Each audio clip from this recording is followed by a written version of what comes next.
Alexandre Dubé. Une rigueur incontestable. Avez-vous déjà rêvé de tout laisser derrière et d'aller faire le tour du monde?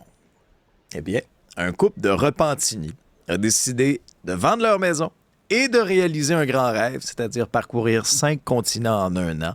On a le plaisir d'accueillir à l'épisode aujourd'hui Mylène Lavoie, 29 ans, Thierry Bourgault-Côté, 32 ans. Bonjour à vous deux. Bonjour, Bonjour, ça va bien? Alors, ben oui, ça va bien. Alors, éclairez-nous un peu, racontez-nous l'origine de ce projet-là. D'où vous est venue cette idée-là?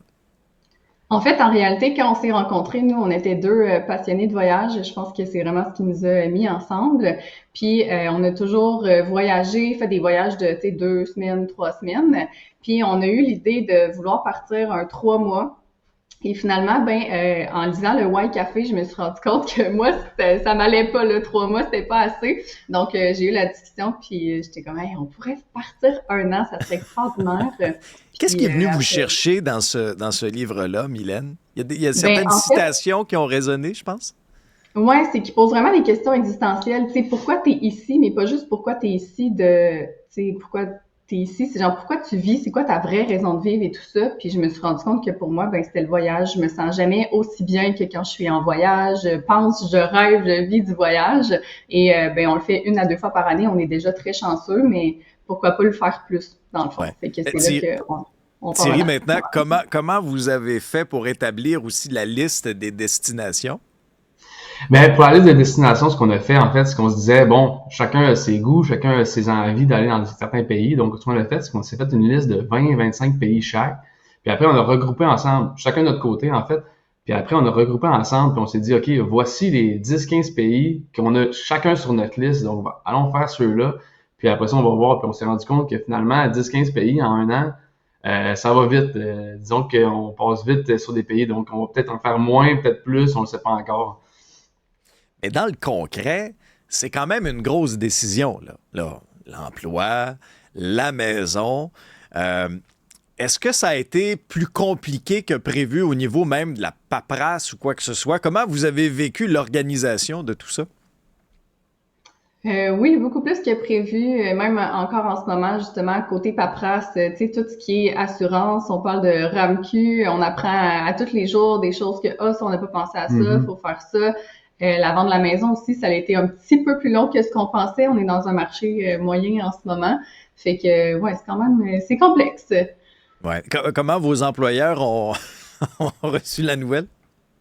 En fait, moi, je suis travailleur autonome, donc c'est aussi une chance extraordinaire que j'ai, oui, de pouvoir continuer de travailler pendant qu'on va être là-bas. Donc ça, c'est vraiment le fun, là.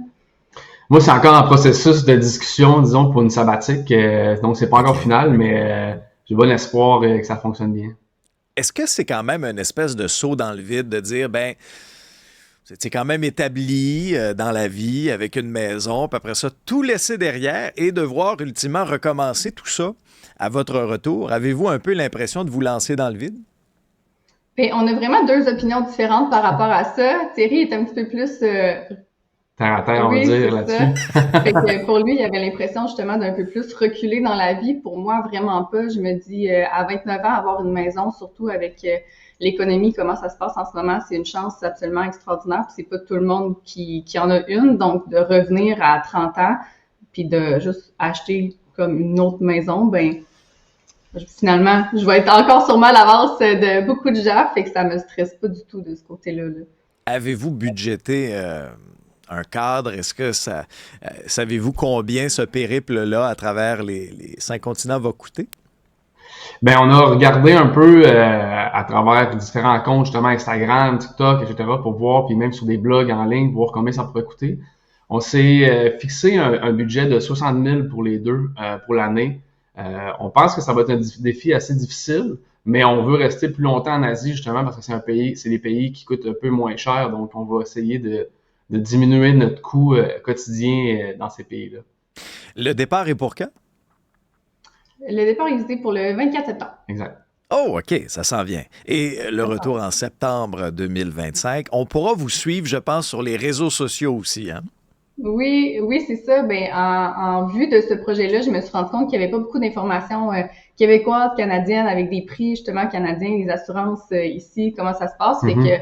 on s'est dit que ça serait le fun de pouvoir partager ce projet-là, puis aussi toutes les informations pour éventuellement aider les gens à le faire aussi. Donc, on a commencé un Instagram qui s'appelle Explore with Me et avec un petit jeu de mots MY parce que mon nom ben, c'est Mylène. Donc c'est ça, c'est un petit peu plus moi qui gère le côté Instagram et le TikTok aussi. Fait que on a bien du plaisir à faire ça. Mhm. Quelle est la destination que vous avez le plus hâte de voir? Je pense de mon côté, je pense que c'est le Vietnam. J'ai jamais encore été en Asie, donc c'est un pays qui m'intéresse depuis longtemps. Je pense que c'est dans mon top 3 des pays. Mais en ce moment, je regarde des vidéos puis ça m'intéresse énormément. Mylène? Pour vrai, je peux pas me décider là. Il y en a trop? Vite comme ça, je dirais l'Australie peut-être. OK. Moi, je fais de la plongée, fait que j'ai hâte d'aller faire la plongée dans la Grande Barrière de Corail. Sinon, c'est sûr et certain, safari en Afrique, c'est un rêve tellement qu'on se disait dans longtemps et tout ça. Mhm. On va en faire un. Donc, pas mal, c'est mon top 2 mettons.